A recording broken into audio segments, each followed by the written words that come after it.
This is a place where the oddities of nature take a place in your reality, where the supernatural is second hand, and the monsters and the freaks thrive off of your wildest imaginations. This is Unsettling Stories.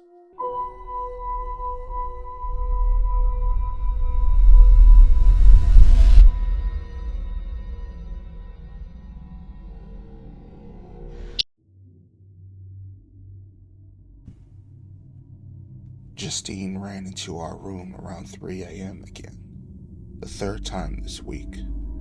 She was screaming and sobbing about things with round faces staring at her from the window.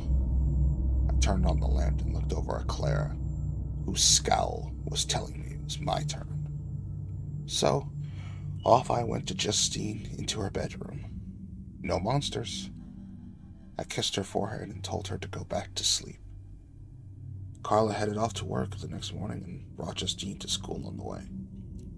I was left at home, like usual, to clean and do other housewifey chores.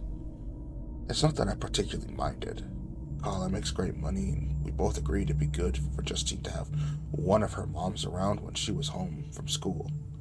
Still, it was boring to be all alone in the house for so many hours of the day.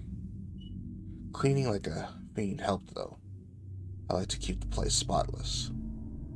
Once I finished the downstairs, I trudged up the steps to take care of our room and the bathroom. As I cleaned Justine's, I noticed the window nearest her bed had some nasty smudges on the outside.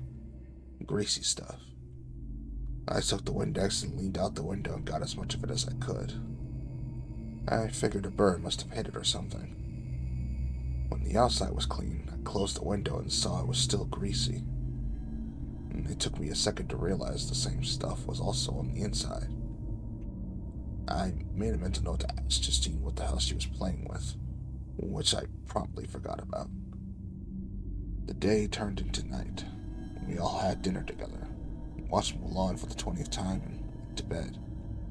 And of course, after midnight, in shrieked Justine. Same story. Frustrated and weary, I got out of bed before Carla picked up Justine and carried her into the room. I yanked back in the covers and got into bed with her. She calmed down pretty quick and was out like a light in 10 minutes. Of course, I was wide awake. I explored the dark bedroom with my eyes. There were a lot of weird shadows, that's for sure. I could see how Justine could pretty easily see that those were monsters, especially with her imagination. Plus, there was this soft, ringing, popping sound that seemed to be coming from the radiator next to her bed. I remember how terrified of the dark I used to be when I was her age. Poor kid. I became barely aware of the popping sound as getting louder and louder before sleep took me.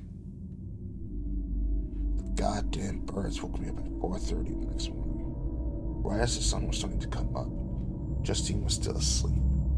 Behind this rail, somebody kill me, please, from the birds. The popping sound was still going on. Without waking Justine, I slid out of bed and got close to the radiator. I could still hear the noises, but they were no louder.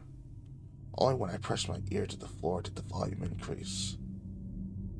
There was more to the sound than just popping. It was hissing and clicking. I remembered something about the mother of the guy who stalled the pipes and went downstairs to put on a pot of coffee. I filled the machine with water, measured out some coffee, and flipped the switch.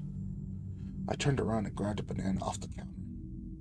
In front of me, close enough to embrace, was something. It was a body around 5 feet tall. Perched on top of a thick neck was a round head the size of a beach ball. Tiny, red eyes stared at me, looking like a mustachio cherries pressed into a bread dough with careless thumbs. The mouth was huge and gaping.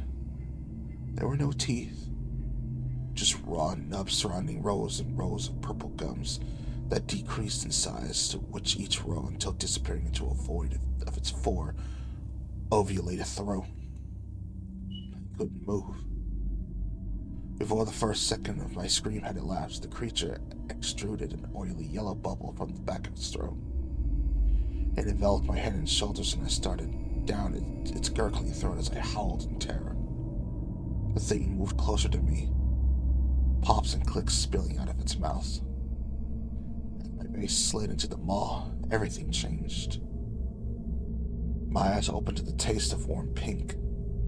Scents of tangerine and honeysuckle danced through my ears as my fingers traced the wall, hearing the thumps of heartbeats. I parted my lips to see four of the creatures facing one another. Their mouths oozed yellow, thick fluid onto my kitchen floor. I walked over to them and put my head in one of their heads. It turned around and followed me up the stairs, yellow fluid wetting our feet as we walked. We first visited Justine's room. She had just woken up. She too screamed, but was enveloped by a mucousy bubble as quickly as I had been. Once her head had disappeared into the mouth of the creature, she was okay. We held hands as we walked into the bedroom where Carla slept. This time, the creature floated through the air and hovered above my sleeping wife. The fluid that stopped gurgling from its mouth when it bubbled to Justine began to flow again. Carla woke instantly, her gasping yell muffled by the vomitous liquid splashing on her face down her throat. She thrashed and struggled to move, but for whatever reason, she wouldn't get up. The liquid became vicious and dark, verging on orange. It was then we saw steam rising from Carla. As Justine and I watched, Carla dissolved. It took a while, nearly an hour. I looked over at Justine and thought her eyes looked brighter than usual, even a little red. I grinned, also feeling the corners of my mouth touch my ears. We mounted the bed and dragged our tongues across the pulp that was once Carla. She burned a little as we swallowed, quickly got used to it. Our friend still floated above us, its mouth extruding a thick, greasy bubble. Justine and I reached up to touch it, letting it run between our fingers and down our arms. When the bubble hit our faces, the creature moved downward to take our hands into its mouth. Like the last time, everything changed again. We were back to normal. Creatures, no weird sensory or facial changes, just stunned amnesic confusion.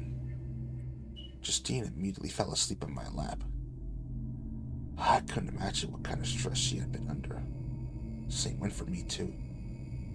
Stress always made me tired, and now I was exhausted. I fell back into bed. It took me a moment to realize why the bed was soaked. After another moment, I figured out what the bad taste in my mouth was.